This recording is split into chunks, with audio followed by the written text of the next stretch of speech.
नमस्कार दोस्तों। आज की यह कहानी सिर्फ एक हीरे की नहीं है। यह कहानी है सत्ता, साम्राज्य, युद्ध, विश्वास और इतिहास की। दुनिया में कई हीरे हैं, लेकिन कोहिनूर वह नाम है जिसने सदियों तक राजाओं को आकर्षित किया। कहा जाता है, जिसके पास कोहिनूर, उसके पास सत्ता। लेकिन क्या यह सच है? कोहिनूर आया कहां से और कैसे यह भारत से ब्रिटेन पहुंचा? आज की इस 1 घंटे की डॉक्यूमेंट्री में हम कोहिनूर की पूरी यात्रा को क्रमवार और निष्पक्ष तरीके से समझेंगे। चैप्टर 1, भारत और हीरों की भूमि। प्राचीन काल में भारत को रत्नों की धरती कहा जाता था। दुनिया के लगभग सभी मशहूर हीरे एक समय भारत से ही निकले थे। विशेष रूप से गोलकुंडा क्षेत्र, आज का तेलंगाना और आंध्र प्रदेश, यहां से निकले हीरे।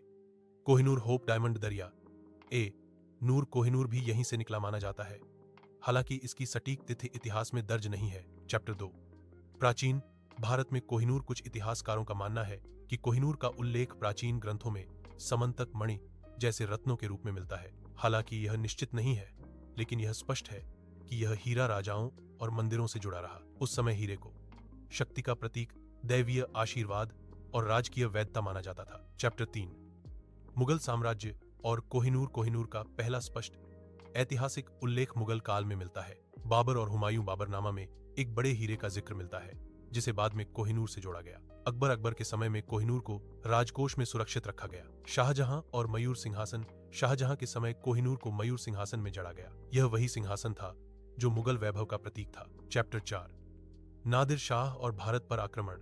1739 में फारसी शासक नादिर शाह ने भारत पर आक्रमण किया। दिल्ली में प्रवेश के बाद मुगल खजाना उसके हाथ लगा। कहा जाता है कि मयूर सिंहासन को देखते समय नादिर शाह ने हीरे को देखा और कहा, कोह ए नूर, रोशनी का पहाड़। यहीं से इस हीरे को नाम मिला। कोहिनूर। नादिर शाह इसे फारस ले गया। चैप्टर 5, अफगान शासक और अस्थिरता। नादिर शाह की मृत्यु के बाद कोहिनूर अफगान शासकों के हाथ में गया। अहमद शाह अब्दाली और उसके उत्तराधिकारियों के बीच सत्ता संघर्ष चलता रहा। इस दौर में कोहिनूर बार बार छुपाया गया।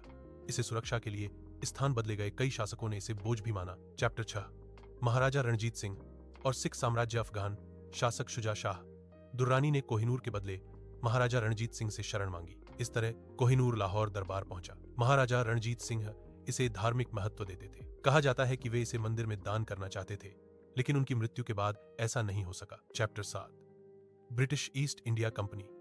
रणजीत सिंह की मृत्यु के बाद सिख साम्राज्य कमजोर हुआ। 1849 में अंग्रेजों ने पंजाब को अपने अधीन कर लिया। लाहौर संधि के अंतर्गत कोहिनूर को ईस्ट इंडिया कंपनी को सौंपा गया। यह निर्णय उस समय की राजनीतिक परिस्थितियों में लिया गया। चैप्टर 8, इंग्लैंड की यात्रा। कोहिनूर को समुद्री मार्ग से इंग्लैंड भेजा गया। 1851 में यह हीरा ग्रेट एग्जीबिशन में प्रदर्शित हुआ। बाद में इसे नया आकार दिया गया और ब्रिटिश राजमुकुट में शामिल किया गया। चैप्टर 9, आधुनिक विवाद और विरासत। आज कोहिनूर ब्रिटिश क्राउन ज्वेल्स का हिस्सा है। भारत, पाकिस्तान, ईरान और अफगानिस्तान सभी ने अलग अलग समय पर इस पर दावा किया है, लेकिन कोहिनूर आज भी इतिहास की एक जीवित निशानी है। कोहिनूर सिर्फ एक हीरा नहीं है, यह हमें याद दिलाता है कि इतिहास सिर्फ किताबों में नहीं, बल्कि वस्तुओं में भी जीवित रहता है। आपका क्या मानना है? कोहिनूर को किस देश में होना चाहिए? कमेंट में अपनी राय जरूर साझा करें। अगर आपको यह डॉक्यूमेंट्री पसंद आई हो तो वीडियो को लाइक, शेयर और सब्सक्राइब करें। धन्यवाद।